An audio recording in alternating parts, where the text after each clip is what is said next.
It's actually the flavor that really sets them apart. And I love this description from H.V. Taylor, who wrote The Plums of England in 1949. He says they have a dryness, a sweetness, a spiciness, and bitterness found neither in their near relations nor in any other class of plums. But they must be cooked to give enjoyment. In other words, they're really, really sour. I would describe the flavor as a very rich, full, concentrated plumminess with an edge of astringency. So it's really the perfect union of fruity and tart.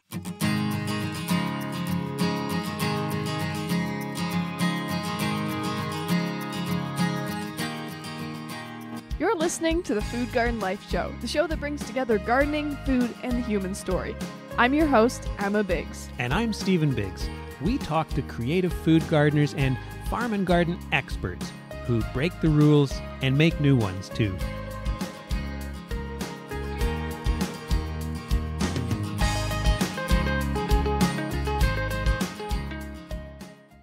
Welcome to the Food Garden Life Show, Season 7, Episode 1, and I am delighted to be back. For those of you who are long-term listeners, Emma's away this year. She's finished high school, she's traveling. And so I'm really delighted to have my longtime friend and fellow horticulturist, Donna Balzer, joining me on the Food Garden Life Show this year. And Donna and I have collaborated many times over the years. We've written books, we've taught, we've given courses, and Donna has had a podcast of her own. She's been on CBC Radio. She's had a show on HGTV.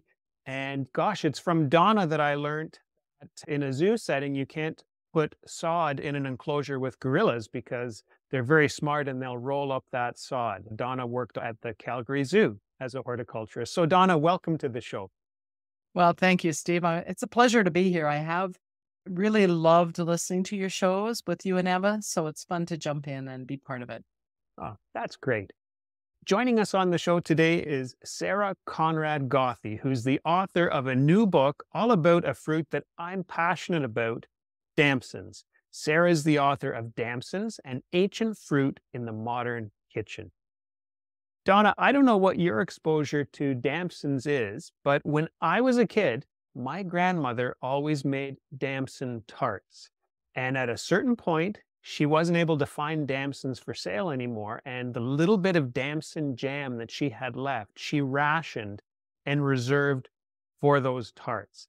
And so it's one of these flavors. I think only once have I found them for sale at a farmer's market. So I have now planted a couple of damson trees in my yard, and I'm eagerly awaiting fruit. How about you? You know, I've only really grown the Italian plums, so I had to look up Damsons. Again, I've been gardening for so many years, I can't even count it now, but there's always something new. And I thought I would know everything about plums. What I found so fascinating was that they're dry, they're astringent, they're disease prone.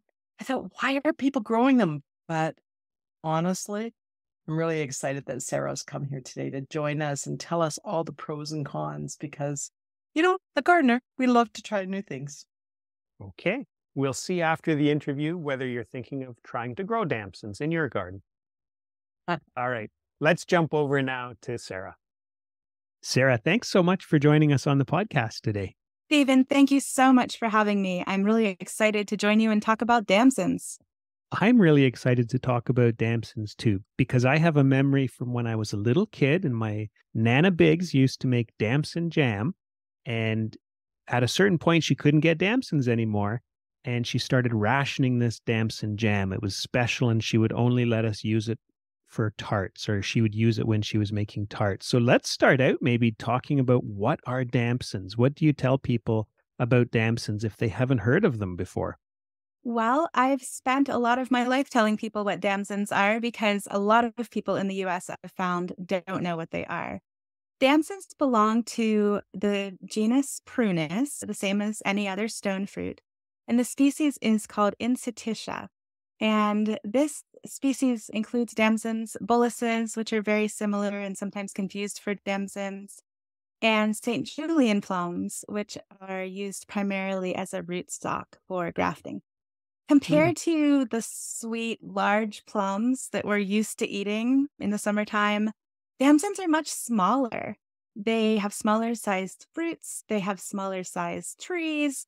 The stones in them are very large in relation to the fruit. So a third of a damson can actually be the stone.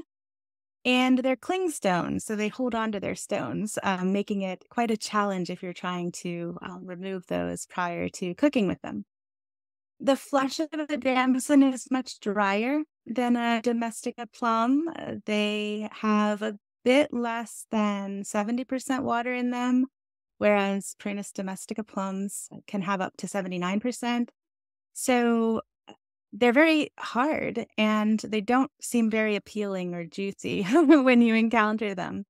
They do have a high pectin content though, so they're great for jam.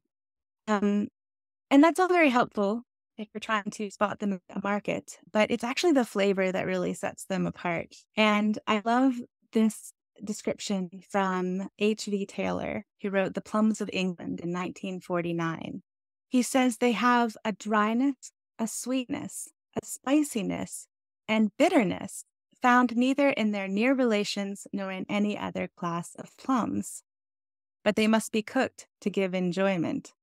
In other words, they're really, really sour. I would describe the flavor as a very rich, full, concentrated plumminess with an edge of astringency.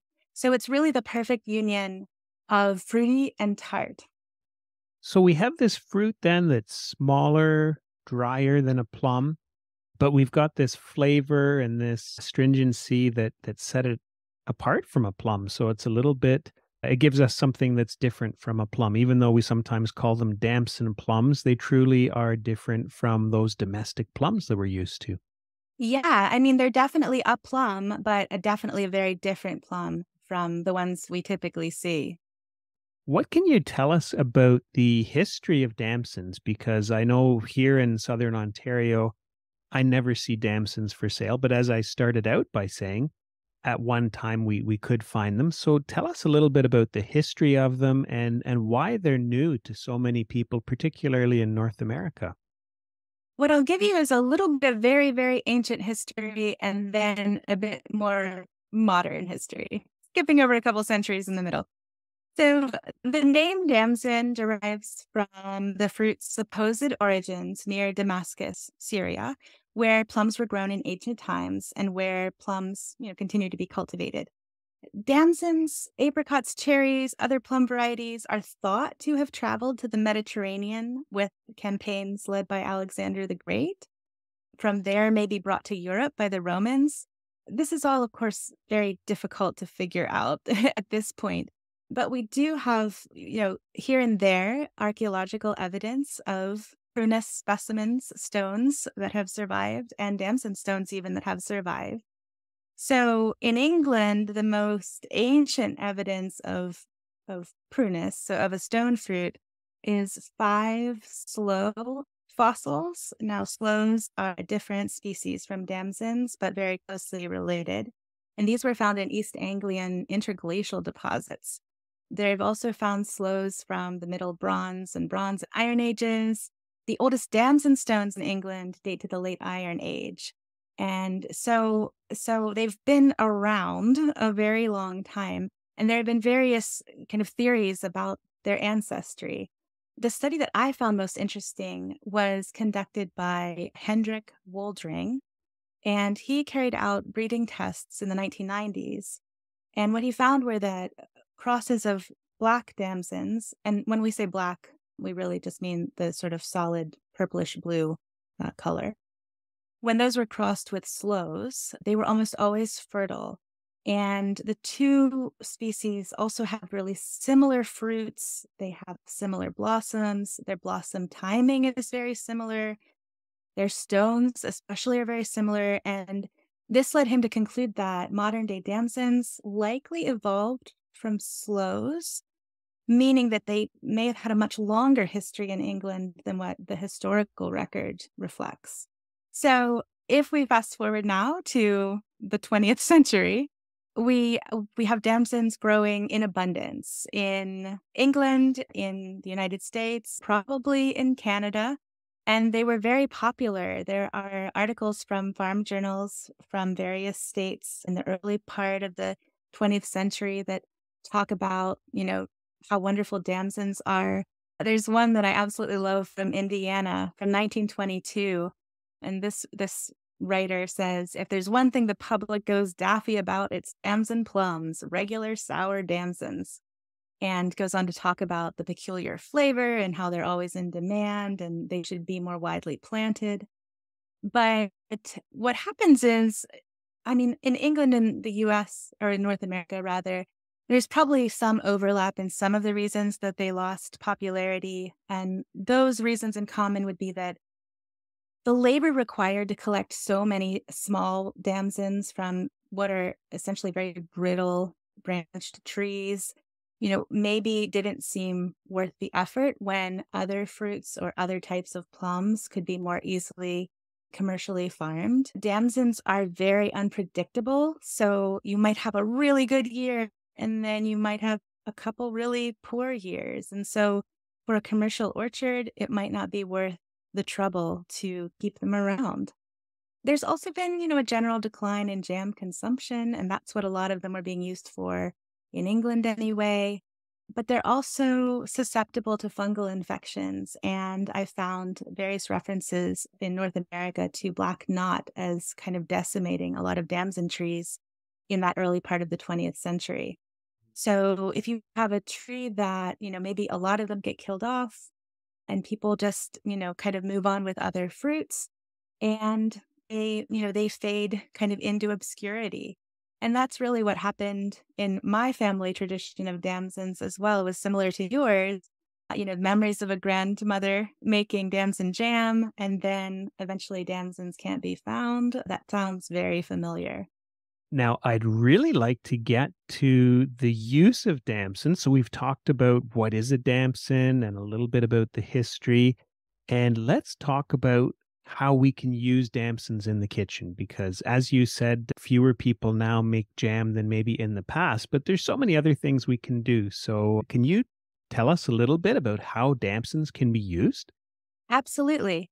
So when I set out to write this book, I really wanted to showcase not only the damson's uniqueness, its unique flavor, but also its versatility, because the more research that I did and the more I looked at, historical cookery books, the more I realized that there was so much more to what you could do with damsons than just make jam, even though the jam is phenomenal. So, a couple of the things that I found people doing in England that I had never seen in the US were things like related to jam, things like damson chutney, pickled whole damsons in a vinegar or a lemon pickling liquid, damson ketchups and sauces. The tartness of it really works anywhere you would have any other tart fruit. So, if you think about where you might see a cranberry, you could definitely have damson substituted for cranberry. Oh, Or, that's good. So damson yeah, with turkey dinner for Thanksgiving, maybe. absolutely, absolutely. I've made like a damson cranberry sauce for Thanksgiving, and it goes really well with any roast meat. It's because it has that astringency, it's going to, really cut through any kind of, roast meat. The kind of richness of that is going to be complemented. Or, the damson is great with, cream, like a damson ice cream is fantastic because you have that astringency and then the creaminess, and they really balance really well. That So, sounds good. And I'm so I'm you, wondering yeah. about gins or liqueurs, because I remember having heard of sloe gin. You were talking about that damson relative, the sloe, that might actually have become the damson. I've heard of sloe gin. Do people make gins or liqueurs from damsons? They do. And damson gin liqueur is one of the things that I discovered in England that I just found really, really fantastic and really widespread as a way of, using damsons, preserving that damson flavor, that seasonal flavor. So you can absolutely make damson gin with just, some gin or vodka or whatever spirit you choose. It's better to use something a little more neutral because you don't want, the idea is to have the damson flavor. And then some sugar and some damsons, and it it's a really nice coincidence of timing that if you do this in September when the damsons are ripe, by Christmas you're going to have, or by, the winter time, if you don't celebrate Christmas, you're going to have a lovely liqueur to sip beside the fireplace on those cold evenings. And people even use it as a kind of a throat soother if they have a cough or, a cold. They'll have a little bit of damson gin to help that. Mm. And because it has such a high sugar content, it's sort of like well, it depends how you make it. I tend to make mine a little sweeter and more liqueur-like, but it is really lovely to sip in the wintertime. And I wanted to point out to listeners too that in your book, Damsons, an Ancient Fruit in the Modern Kitchen, you have a whole section with lots of recipes. I know one of the ones that I flagged in my copy here is pickled damsons with lemon and ginger, which sounds exquisite. You flagged a good one, Stephen. That is a really lovely recipe. Those pickled damsons are great with cheese. Any of the damson spreads and damson pastes have been, historically paired with cheeses on the cheese board. There's actually a section of recipes that are called damson cheese, even though they're not actual cheese. They slice like cheese. They're a very condensed paste, and they're very similar to membrillo, which is the quince paste from Spain. But damson cheese is really lovely with almost any kind of cheese because it's got that fruitiness and that tartness. It pairs beautifully with brie or cheddar, or I'm trying to think of any cheeses I've never put it with. I don't know that I've had it with feta, Mm. or mozzarella, but I would say for any of your aged cheeses or goat's cheese, great with goat's cheese. So you could make your pickled damsons and then have a nice little cheese plate with them. Oh, that sounds good. And I have two young damson trees in the backyard, so you've got me thinking now. Exciting. I wanted to ask about the book too. How did you come to write a book about this obscure fruit that's been lost to time? I would be happy to tell you that story. It starts in my childhood when I was growing up. One of the defining food memories was that each year in September, my grandmother, Marcella, would make what we called plum butter. And it was a damson jam. The recipe had come from my grandfather's family, where we know his mother had made it, his grandmother had made it. We're not sure how far back it went. But damson trees had grown in the backyard of their family home in rural Pennsylvania. And then by the time I was around, I was a child, my grandfather would get damsons from a friend who had a tree. After he passed away, though, my grandmother stopped making the plum butter, and we just kind of were without it for a number of years. We would talk about it, how good it was, but we never saw damsons for sale. We didn't know anyone who could get them. In fact, I don't think at that time I'd ever spoken to a person outside my family who even knew what damsons were. So we just kind of didn't have it for a while. About 15 years after that, though, I was living in Ohio, and I was encouraged by my food studies professor to call around and see if I could find a farm market that could get me damsons. She had heard of them, and she was sure someone somewhere would have them. So I did just that, and I found a market that was able to order some in for me from Michigan. And that year, I made a family recipe with the intention of surprising everyone at Christmas. And I remember you have to stir a very long time to make this recipe. You're sort of there Mhm. for hours stirring. And I remember thinking, what if this isn't as good as I remember it? Like, what if I've built this up in my mind to be this amazing thing? And you know how sometimes you have something that you haven't had since you were a child, and it's not quite as good as it used to be, right? But actually, it was just as good as I remembered it, maybe even better. It was magical. I would describe it as magical, the way that flavor hit me and took me, right back to my childhood. Hmm. So I had damsons kind of on my mind from that. A few years later, though, I was in the Lake District in England for the first time. I was researching Beatrix Potter tourism sites for my dissertation, and I found myself in a place where every farm shop was offering multiple brands of damson jam and chutneys and ketchups and gin. And And every person I spoke with knew what a damson was. It was completely surreal because I'd spent my whole life explaining to other people about this weird, strange little plum. And I had just happened to be in one of the main damson growing areas of England.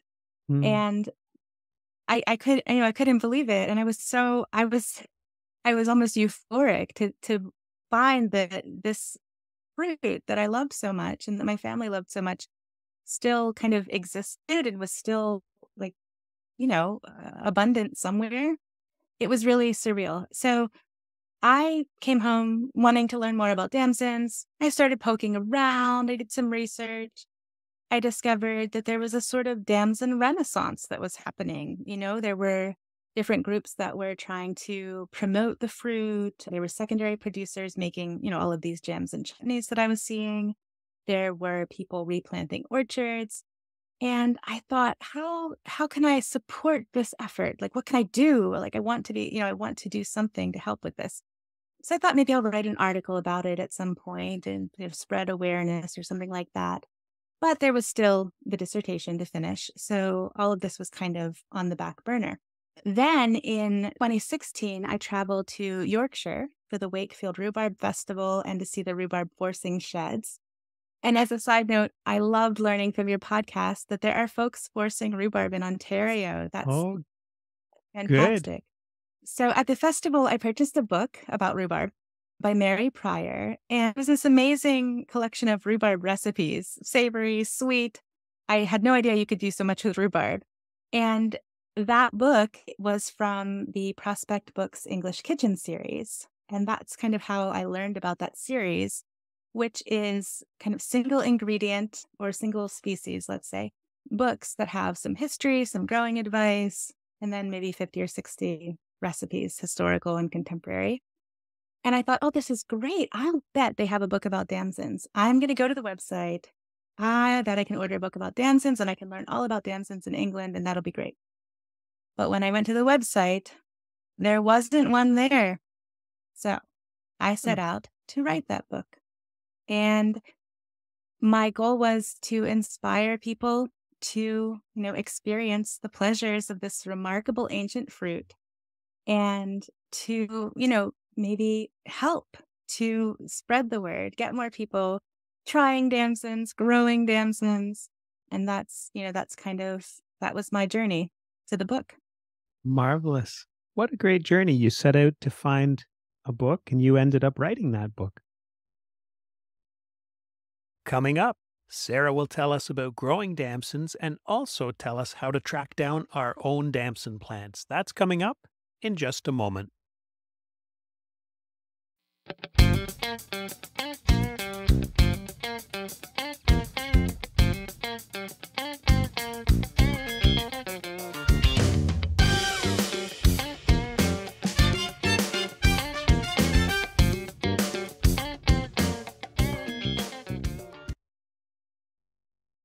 We'd love to know if damsons are something that interests you. Send us a note. Let us know if you've grown damsons, if you're thinking of growing damsons, what jumps out at you from our episode today with Sarah. And we also love to do some mid-show shout-outs. And since we've taken a break, I think this first show shout-out will be for Emma. Hey, Emma. Hope you're tuning into this, learning about damsons, and miss having you here on the show.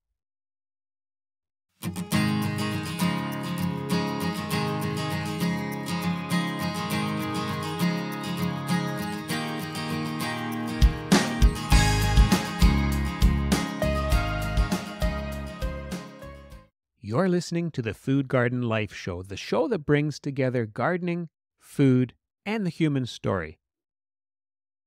Now, back to our chat with Sarah Conrad Gothie, author of Damsons, an ancient fruit in the modern kitchen. For people who are thinking about trying to grow damsons in the garden, any pointers? I do have damson trees, but they're mostly symbolic because where I live, my soil is very inhospitable to damsons. It's very acidic, and damsons like lime. They like limestone soil. That's why they grow so well up in Cumbria in the north of England, in these particular valleys where they're abundant.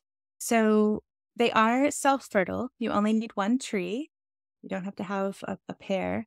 Most of the damson trees that you'll see today for sale have been propagated via cuttings that are grafted onto a rootstock. So you just, want to make sure that your damson grafted portion is growing and you don't end up with just your rootstock fruit. In Cumbria, you'll often see suckers for sale that have come up from the base of older trees. And this works really well there because they're growing very naturally there and they're not grafted. But you would want to make sure if you take a sucker from a damson tree, I think in North America, I would make sure that it was, damson all the way down. Mm. A lot of the advice that I'm going to offer about growing damsons comes from Nick Dunn from Frank P. Matthews Nursery in England. He was a very generous and gave me a lot of pointers on growing that I've included in the book. So I want to acknowledge him here. Damsons that are planted on a southern slope will produce a better yield, but those on northern slopes are less likely to blossom too early. And of course, if they blossom too early, they can suffer frost damage. So you have to kind of, figure out in your situation what's going to be best for your trees. They tend to grow in they have their own ideas about how they want to grow. So they'll develop these kind of gnarled shapes as they get older. And so if you're planting more than one, you should allow at least 8 meters between the trees so they end up with lots of airflow. They don't do well too close to other trees. Any place really that there's anything blocking the airflow or any stagnant areas or shaded areas, they need the sun and they need the air so that they don't get the fungal infections that they're so susceptible to, or lichens growing on them, or other kind of symptoms of dampness. They prefer a lime soil rather than an acidic soil. So what I would really recommend is having your soil tested if you haven't already. That's how we found out about how inhospitable our soil was. So you can, of course, dress the area with amendments, but I think knowing what you're starting with can be really helpful. Okay, that's great advice to get people started. And I know that here in Southern Ontario, I've found a couple nurseries selling damsons. And in your experience, are you seeing them at some specialist nurseries in the United States as well? Yes, I would actually say it's much easier to find a tree to buy than the actual fruit. So many of the larger nurseries in the US sell them. Of course, it's easy to find them in England. It's easy to find the fruit in England. But I think, for some reason, the trees aren't a problem to find. It's just a matter of, getting the tree going in a way that it's going to be happy and it's going to produce for you. I was going to tell you too, we stumbled upon a very interesting place in eastern Quebec a couple years ago called La Maison de la Prune, which is the House of Plums. And in this area, I guess there had been a vibrant damson industry at one point until the trucking of fruit or shipping by rail made the industry not viable anymore. So there was one guy who had started this museum and little boutique production of damsons. I think we came home with some damson jam. There was a syrup, and there was a savory too, a savory jelly. So anyway, a fun little place if you're ever traveling in that part of the world. I had no idea. Mm-hmm. Oh, Stephen, that sounds like I need to take a trip to Quebec.